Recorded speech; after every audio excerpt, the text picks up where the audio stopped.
తెలంగాణ పోలీసులు మియాపూర్లో betting యాప్లని promote చేస్తున్న actors heroines మీద కేసు పెట్టారు. చాలా మంచిది. ఈ యాక్టర్స్ కి ఈ హీరోయిన్స్ కి ₹1 2 కోట్లు తీసుకొని బెట్టింగ్ యాప్లు ప్రమోట్ చేయడం న్యాయమా? తద్వారా ఇప్పుడు మహేందర్ 24 సంవత్సరాల అబ్బాయి డబ్బులు పోగొట్టుకొని సూసైడ్ చేసుకున్నాడు. వాళ్ళ మీద మీరు కేసు పెట్టి వాళ్ళ కుటుంబానికి మీరు 100 కోట్లు ఇచ్చినా తిరిగి ఆ అబ్బాయిని తేగలరా?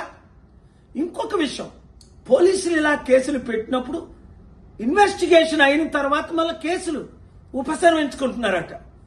దానికి ఉదాహరణ మన అల్లు అర్జున్ జైల్లో పెట్టారు, 100 కోట్లు అందేయట, మళ్ళీ కేసు లేకుండా నీళ్లు గాల్చేశారట. అలా కాకుండా నేను ఇచ్చే 2 సలహాలు. ఒకటి, మీరు హీరోయిన్స్ కనీసం మాదిరిగానే ఉండాలి కదా.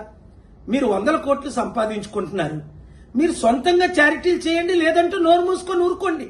ఇంత కక్కులు ఎందుకు మరలా మీరు వాళ్ళ దగ్గర డబ్బులు తీసుకొని యాప్లు ప్రమోట్ చేయడం? అలాగే కుర్రోలు, అమ్మాయిలు, అబ్బాయిలు ఇలాంటి పనికిమాల పనులు చేయకండి. ఏదో గెలుస్తామని సూసైడ్లు చేసుకోకండి.